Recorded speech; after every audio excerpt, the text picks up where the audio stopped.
টুপুর বৃষ্টি পড়ে, নদে এলো বান।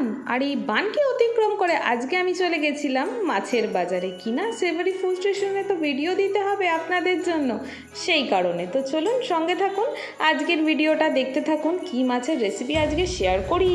হ্যালো এভরিওয়ান, সবাইকে জানাই সেভারি ফুড স্টেশনে মোস্ট ওয়েলকাম। আর সেভারি ফুড স্টেশন সবসময় কিন্তু নিজস্ব স্টাইলের রেসিপি আপনাদের সাথে শেয়ার করে থাকে, আজকেও কিন্তু অন্যথা নয়। তো আজকেও সেম।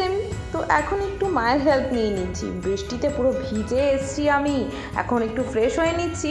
সেই সময় মা করলো কি, মাছে লবণ আর হলুদটা মাখিয়ে নিল। আপনারা চিনতে পেরেছেন আজকের মাছের নামটা কি বলুন তো? চলুন, যারা জানেন না তাদের জন্য আমি বলেই দিই। আজকে পাবদা মাছের একদম হালকা পাতলা ঝোল বানাবো, যেটা ছোট থেকে বুড়ো আর খুঁড়ো থেকে খুঁড়ি সবাই খেতে পারে। যাই হোক, কথাটা কেমন লাগলো কমেন্ট বক্সে কিন্তু অবশ্যই জানাবেন। এই যে কাচ্চি ধানি সর্ষের তেল দিয়ে দিলাম আমি কড়ার মধ্যে। এটাই কিন্তু স্বাদ আনবে মাছের ঝোলে 10 গুণের থেকে 12 গুণ। বুঝতে পারছেন?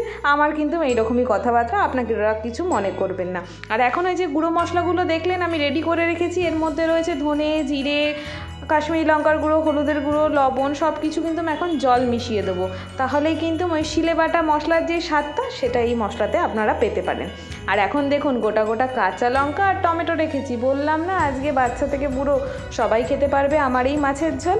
তো এখন মাছগুলো আমার অলরেডি ভাজা হয়ে গেছে একদম সুন্দরভাবে। আপনারা কি ভেজে রান্না করেন না কাঁচা রান্না করেন কমেন্ট বক্সে অবশ্যই জানাবেন। এখন ওই তেলের মধ্যে দিয়ে দিচ্ছি হচ্ছে কালো জিরে। কালো জিরে আর কাঁচা লঙ্কার কম্বিনেশন যা যায় না, তার সাথে যদি টমেটোটা ফোড়নে দেওয়া যায় তাহলে তো আর কথাই হবে না। মাছের ঝোলের কালার এবং খেতে দুর্দান্ত হবে। তো যাই হোক, এখন বাটা মশলাটা দিয়ে দিলাম কিন্তু। এখন ভালো করে টকবক করে আমার এই ঝোলটা ফুটবে।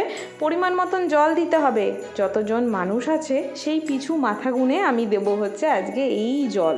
কারণ ঝোল না হলে ভাতটা খাবো কি করে, বুঝতে পারছেন? তেল দেখুন ছেড়ে এসছে। এই পর্যায়ে কিন্তু আমি মাছগুলোকে দিয়ে দেবো। হালকা ভেজেছিলাম, অত কিন্তু কড়া করে ভাজিনি, হালকা এপুট আর ওপুট যাই বলতে পারেন, কথা কিন্তু ধরবেন না, রেসিপির দিকে ফোকাস দিন। তো দেখতেই পাচ্ছেন এখন ঝোলটা কিন্তু একদম টকবক করে ফোটার মুখে। সেই পর্যায়ে আমি এর মধ্যে কি দেব বলুন তো? সেই কাঁচা লঙ্কাগুলো গোটা দেবো। আমার ঘরে কিন্তু বাচ্চা বুড়ো সবাই আছে, সবাই অত রিচ খেতে পারে না, ওই জন্য আজকে উইথ মাই স্টাইলে সেভারি ফুড স্টেশন আপনাদের সাথে একদম পাতলা হালকা পাবদা মাছের ঝোল শেয়ার করলো কালো জিরে এবং কাঁচা লঙ্কার সহিত।